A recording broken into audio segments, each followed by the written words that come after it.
Nandi Podcast, powered by India's #1 gold buying company, Attica Gold Company. 100 கோடி ரூபாய் சொத்து அனுபவிக்கிறதுக்காக ஈவு இரக்கம் இல்லாமல் பெற்ற தாய் தந்தையே துப்பாக்கியால் சுட்டு கொலை செய்த மிருகங்கள், மான்ஸ்டர் கொலைகாரர்கள்னு 35 வருஷத்துக்கு முன்னே அமெரிக்க ஊடகங்கள் எழுதும் அளவுக்கு அந்நாட்டோட கிரைம் ஹிஸ்டரியவே தலைகீழாக புரட்டி போட்ட வழக்கில் மெனண்டஸ் பிரதர்ஸ்க்கு விதிக்கப்பட்ட தண்டனை குறைக்கப்பட்டிருக்கு. மெனண்டஸ் பிரதர்ஸோட கதை நெட்ஃப்ளிக்ஸில் சீரீஸாக வெளியாகி உலகம் முழுக்க ஹிட் அடிச்சதோட மட்டும் இல்லாமல் இந்த கேஸ் இதுவரை உலகத்தில் நடந்த கொலை வழக்குகளிலிருந்து எந்த அளவுக்கு வித்தியாசமானது, மிக கொடூரமாக இருந்தது அப்படிங்கிறத கண்முன் நிறுத்துச்சு.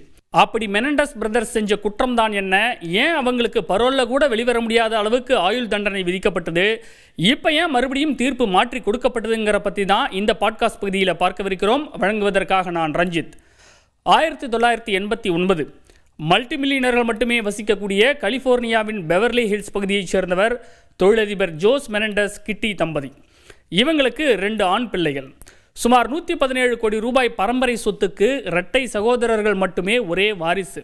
இதனால் சின்ன வயசுலேருந்தே சுகபோகமாக குடியும் கும்மாளமுமா வாழ்ந்து வந்த லைல் மெனண்டஸ், எரிக் மெனண்டஸ் இருவரும் 1989 ஆகஸ்ட் 20 தன்னோட பேரண்ட்ஸை மிக கொடூரமாக சுட்டு கொன்னாங்க. தொழில் போட்டியில் அடையாளம் தெரியாத ஒரு மர்ம கும்பல் தான் எங்கள் அப்பா அம்மாவை சுட்டு கொண்டுட்டதா முதல்ல போலீஸை டைவர்ட் பண்ணாங்க பசங்க 2 பேரும். அதுக்கப்புறம் அமெரிக்க போலீஸ் அவங்க ஸ்டைலில் கிடுக்குப்பிடி போட்டு விசாரித்ததில் அந்த 2 பேரும் கொலையை நாங்கள் தான் செஞ்சோம்னு ஒத்துக்கிட்டாங்க.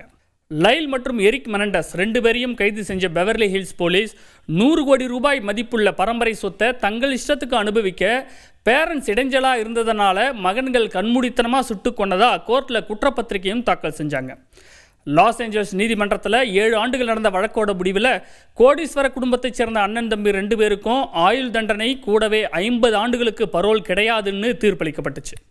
சுமார் 35 வருடங்களுக்கும் மேலே கலிஃபோர்னியா சிறையில் தண்டனை அனுபவிச்சுட்டு வரக்கூடிய அண்ணன் லைலுக்கு இப்போ வயது 54, தம்பி எரிக் மெனண்டஸுக்கு 51.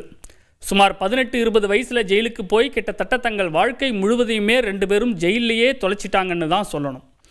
இந்த சூழலில் தான் 2023 திடீர்னு இந்த வழக்கில் புதிய ஆதாரங்கள் கிடைச்சிருக்கணும், அதன் அடிப்படையில் தண்டனையை மறு ஆய்வு செய்யணும்னு சொல்லி மெனண்டஸ் பிரதர்ஸ் கேஸை டீல் பண்ண வழக்கறிஞர் மறுபடியும் கோர்ட்டில் பெட்டிஷன் போட்டார்.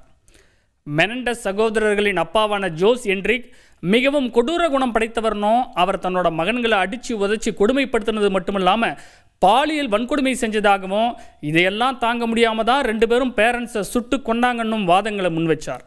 தன்னோட அப்பாவின் நடத்தை பற்றி 80s எரிக் அவரோட ரிலேஷன் ஒருத்தருக்கு எழுதின கடிதத்தில் சொல்லியிருக்கிறதாகவும், அதுக்கான ஆதாரங்கள் நீதிமன்றத்தில் தாக்கல் செய்யப்பட்டது இந்த வழக்கில் திடீர் திருப்பத்தை ஏற்படுத்துச்சு.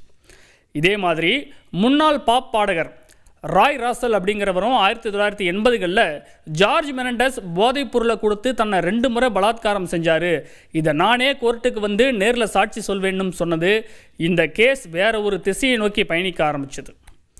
இதுக்கிடையில் மெனண்டஸ் சகோதரர்களோட கதை monsters the Lyle and Erik Menendez story என்ற பேரில் வெப் சீரிஸாக எடுக்கப்பட்டு நெட்ஃப்ளிக்ஸ் OTT தளத்தில் வெளியானதால் அமெரிக்கா மட்டும் இல்லாமல் உலகம் முழுக்க இந்த கேஸ் கவனம் பெற்றது. இதனால் வழக்கை மறு ஆய்வு செஞ்சு அவங்கள விடுதலை செய்யணுங்கிற கோரிக்கைகளும் எழுந்தது. இதன் தொடர்ச்சியாக போன வருஷம் நவம்பர் மாதம் லாஸ் ஏஞ்சல்ஸின் அரசு தரப்பு வழக்கறிஞர் ஜார்ஜ் கேஸ்கான் மெனண்டஸ் சகோதரர்களோட வழக்கை மறு ஆய்வு செய்ய கோர்ட்டில் முறையிட உள்ளதாக அறிவித்தது சலசலப்பை ஏற்படுத்துச்சு. மெனண்டஸ் குடும்பத்தைச் சேர்ந்த ஒரு சிலர் அரசு தரப்போட இந்த பரிந்துரையை வரவேற்றாலும் கூட பணத்தாசையால் பெற்ற தாய் தந்தையே கொன்ற மிருகங்கள் அவங்களுக்கு எந்த வகையிலும் இரக்கம் காட்டக்கூடாதுன்னு எதிர்ப்பும் கிளம்புச்சு.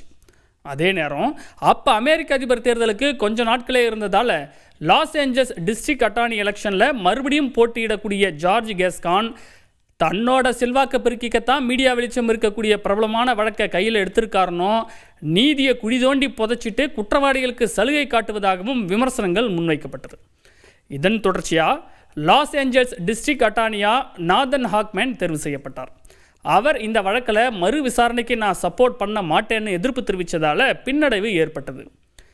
இப்போ வழக்கை மறு ஆய்வு செஞ்சு தீர்ப்பு கொடுத்துருக்கக்கூடிய நீதிபதி மைக்கேல் ஜெசிக் கூட ஆயுள் தண்டனைங்கிற முந்தைய தீர்ப்பில் எந்த மாற்றமும் செய்யாமல் பரோலில் வெளிவர முடியாத அப்படிங்கிற ஒரு கண்டிஷனை மட்டுமே தளர்த்தி இருக்கார். அவங்கள கண்டிப்பாக விடுதலை செய்யணும்னு நான் சொல்ல மாட்டேன், அது என்னோட முடிவும் இல்லை, 35 வருஷம் அப்படிங்கிறது போதுமானதுன்னு நான் நம்புறேன்னு குறிப்பிட்டிருக்கார். தீர்ப்பு இப்படி சாதகமாக வந்தாலும் கூட கலிஃபோர்னியா பரோல் வாரியம் தான் அவங்களுக்கு ஜாமீன் கொடுக்கறத பற்றி கவர்னருக்கு பரிந்துரை செய்யும். அப்படியே பரிந்துரை செய்யப்பட்டாலும் கூட கலிஃபோர்னியாவோட கவர்னர் கேவின் நியூசம் அதை ஏற்றுக்கலாம், இல்லைனா நிராகரிக்கவும் செய்யலாம். கலிஃபோர்னியா கவர்னர் என்ன முடிவெடுக்க போகிறாருன்னு தான் அமெரிக்க மக்கள் உன்னிப்பாக கவனிச்சிட்டு இருக்காங்க. இப்போ நான் பேசிகிட்டு இருக்கக்கூடிய இந்த பாட்காஸ்ட் மாதிரி அமெரிக்க ஊடகம் முன்னோட பாட்காஸ்ட்டில் பேசின கலிஃபோர்னியாவோட கவர்னர் இந்த வழக்கை மறுமதிப்பீடு செய்ய தான் தயாராக இருக்கிறதாகவும், அதே நேரம் இது வரைக்கும் நெட்ஃப்ளிக்ஸ் டாக்குமெண்ட்ரியை நான் பார்க்கல, இனிமேலும் கண்டிப்பாக பார்க்க மாட்டேன், ஏன்னா கடந்த பல ஆண்டுகளாக இந்த வழக்கோட நகர்வுகளை நான் மிக உன்னிப்பாக பார்த்துட்டு வர்றேன், அதனால் எனது முடிவு ஒருதலைப்பட்சமாக இருக்கக்கூடாதுங்கிறதுனால அந்த டாக்குமெண்ட்ரியை பார்க்க மாட்டேன்னும், என்னோட தனிப்பட்ட கருத்து என்னுடைய பார்வையின் அடிப்படையில் மட்டுமே விடுதலை செய்வதா வேண்டாமா அப்படிங்கிற ஒரு முடிவை எடுப்பண்ணும் சொல்லியிருக்கிறது குறிப்பிடத்தக்கது. Dandi Podcast, powered by India's #1 gold buying company, Attica Gold Company. அதிமுக்கிய விவரங்களை அனைவருக்கும் புரிய வைக்கும் பாட்காஸ்ட். தவிர்க்க முடியாத முதல் மக்கள் வளைகுடா நாடுகள் பிரான்சிஸுக்கு பிரியா சம்பவங்களை தேடி களத்திற்கே உங்களை அழைத்து செல்லும் ஸ்பாட்லைட். அங்க இருக்கக்கூடிய கள விவரங்கள் என்ன? கடந்த 5 வருஷமாவே சார் எனக்கு ரொம்ப பிடிக்கும் அவர் வர்றதுக்காக. எங்களுடைய நியாயமான கோரிக்கை.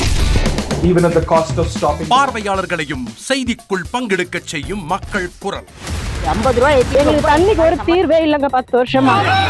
எங்களுக்கு சரியான ஒரு விடிவு கிடைக்கவில்லை. 60,000 ஏக்கருக்கு தான் கேட்கிறோம், பிச்சை கேட்கறாங்க. புத்தம் புதிதாக வித்தியாசமாக பாகிஸ்தான்லயே 4 இடம் என்ன படிக்கலாம்ன்றதுல பேரண்ட்ஸும் என்கரேஜ் பண்ணணும், ஸ்டூடெண்ட்ஸும் தேர்வு செஞ்சு.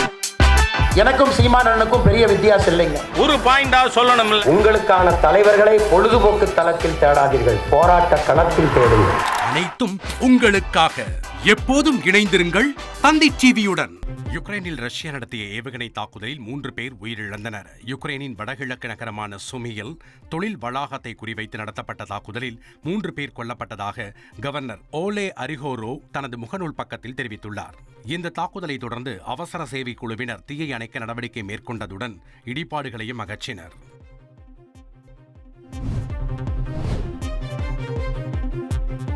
கொலம்பியாவில் தொழிலாளர் சீர்திருத்தம் தொடர்பான பொது வாக்கெடுப்பை செனட் உறுப்பினர்கள் நிராகரித்துவிட்டனர்.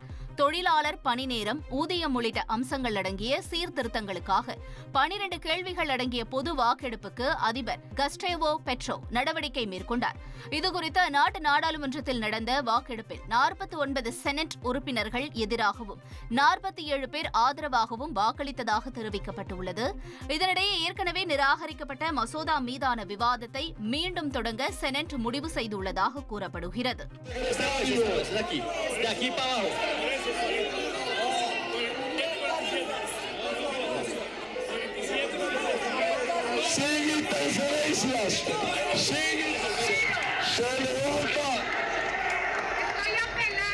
Con el orden del día, sino con la posibilidad de solucionarle los problemas a los trabajadores. 39 votos por el no.